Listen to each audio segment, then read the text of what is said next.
दोस्तों, एक बार फिर आप सभी का फिल्मी संगम चैनल पर स्वागत है। आप लोगों तक यह खबर पहुंच चुकी होगी कि आखिरकार भारतीय सिनेमा के स्वर्णिम काल का एक और किला ढहा दिया गया। जी हाँ, 183 करोड़ रुपए में मुंबई के गोरेगांव इलाके में स्थित फिल्मिस्तान स्टूडियो बिक गया, जिसे 1943 में काजोल व रानी मुखर्जी के ग्रैंडफादर शशधर मुखर्जी ने अपने बहनोई व अभिनेता अशोक कुमार, संगीतकार मदन मोहन के पिता राय बहादुर चुन्नीलाल और ज्ञान मुखर्जी के साथ मिलकर शुरू किया था। बॉलीवुड में कारपोरेट और स्टूडियो आने के बाद से लगातार भारतीय सिनेमा के स्वर्णिम काल के स्टूडियो बिक रहे हैं और उनकी जगह पर आलीशान गगनचुंबी इमारतें खड़ी हो रही हैं। यह तब हो रहा है जब बॉलीवुड के कलाकार एक फिल्म में एक्टिंग करने के एवज में 150 करोड़ रुपए तक ले रहे हैं और दावा कर रहे हैं कि उन्होंने भारतीय सिनेमा को विश्व भर में पहुंचा दिया है। क्या यही भारतीय सिनेमा का विकास है? इस पर सीरियसली हर सिनेमा प्रेमी को सोचने की जरूरत है। आपको नहीं लगता कि आज की तारीख में हर कलाकार व फिल्मकार के लिए भारतीय सिनेमा महज एक दुधारू गाय है? सोचिए, राज कपूर ने जब फिल्म इंडस्ट्री में कदम रखा था तो अपनी एक फिल्म की फीस से जमीन खरीदी और 1948 में मुंबई के चेंबूर इलाके में आरके स्टूडियो खड़ा कर दिया था, जो कि तमाम बेहतरीन फिल्मों का साक्षी रहा, जिसे उनके देहांत के बाद उनके बेटे व पोते संभाल नहीं पाए बल्कि बिक गया। शशधर मुखर्जी ने 1943 में पहले फिल्मिस्तान स्टूडियो और फिर इसे तोताराम जालान के हाथों बेचकर 1950 में अंधेरी इलाके में फिल्मालय स्टूडियो की नींव डाली थी। यह फिल्मालय स्टूडियो भी तमाम बेहतरीन फिल्मों का गवाह रहा, पर 15 साल पहले यह भी बिक गया था। कमाल अमरोही ने 1958 में मुंबई के जोगेश्वरी इलाके में कमाल अमरोही स्टूडियो की नींव डाली थी। अफसोस 5 साल पहले यह भी बिक चुका है। रामानंद सागर, उमेश मेहरा के पिता FC मेहरा, प्रमोद चक्रवर्ती, गुरुदत्त के भाई आत्माराम व शक्ति समंता ने मिलकर अंधेरी पश्चिम में नटराज स्टूडियो की शुरुआत की थी।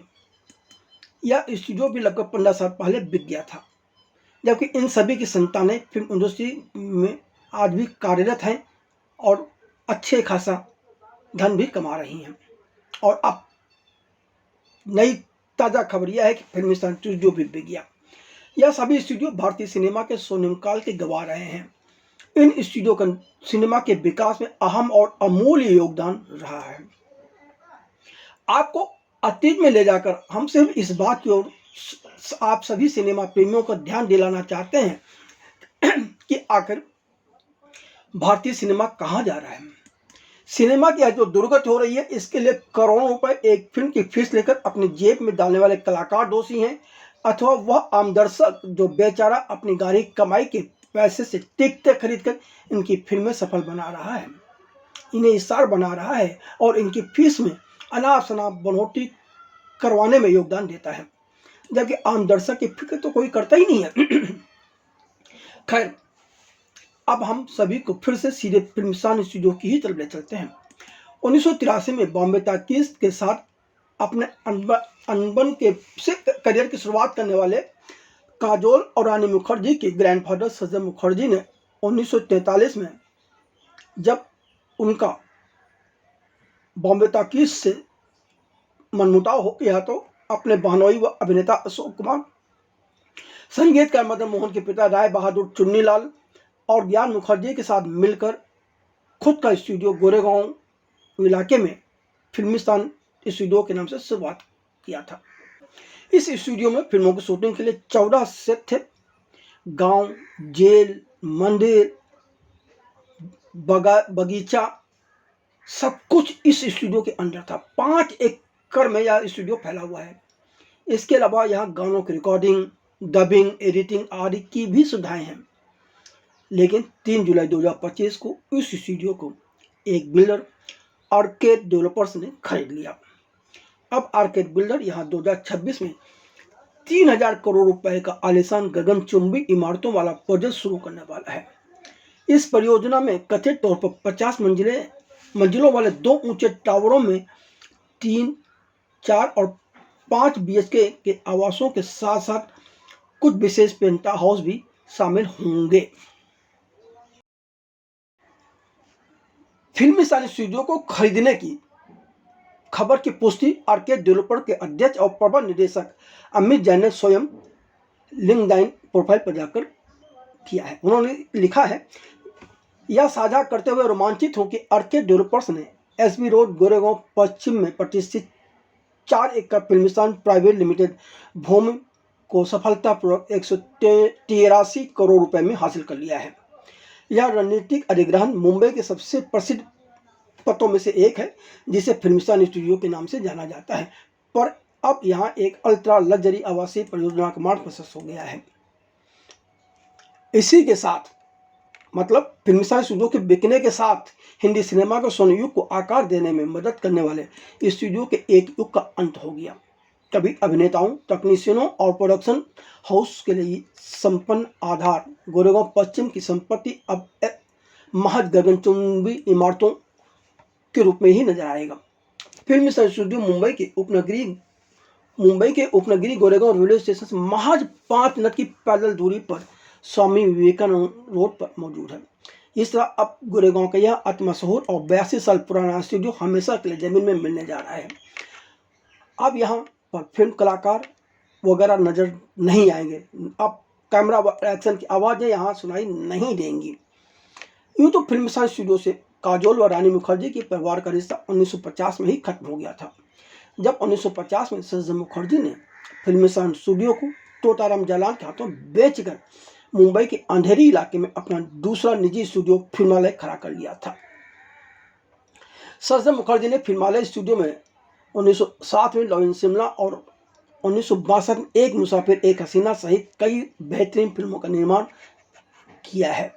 सभी फिल्मों का हम जिक्र यहाँ पर नहीं कर रहे हैं। अफसोस 1990 में सज्जन मुखर्जी का निधन हो गया और 20 साल बाद उनके बेटों व पोतों ने फिल्मालय स्टूडियो को बेच डाला था।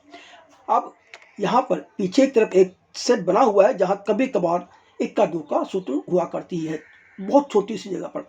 मतलब यह कि फिल्मालय का सांकेतिक नाम फिलहाल इन लोगों ने अभी तक जिंदा रखा है। फिल्मिस्तान स्टूडियो 1943 में अस्तित्व में आया था।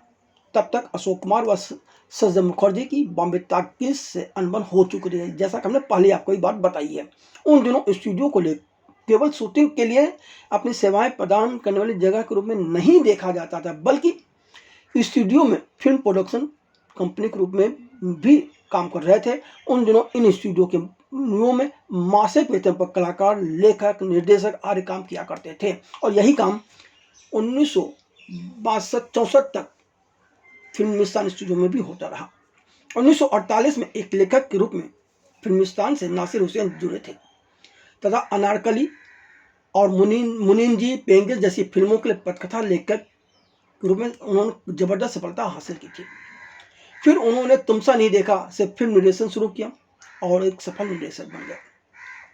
फिल्मिस्तान ने 1940 और 50 के दशक में कई सफल हिट फिल्में बनाई हैं, जिनमें शहीद, शबनम, सरगम जैसी हिट फिल्में हैं, तो अनारकली और नागिन जैसी सफल फिल्में भी हैं। अनुल्लेखनीय फिल्मों में जागृति थी, जिसने 1956 में फिल्म फेयर का सर्वश्रेष्ठ फिल्म पुरस्कार जीता और मुनीम जी तुमसा नहीं देखा और पेंगेस ने भी पुरस्कार जीते थे।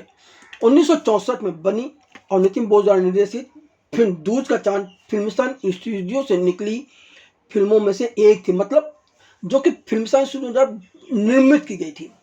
उसके बाद यहाँ पर सिर्फ फिल्मों का निर्माण नहीं हुआ, केवल दूसरे फिल्म प्रोड्यूसर्स अपने अपने फिल्मों की शूटिंग करने के लिए इस स्टूडियो का उपयोग करते रहे।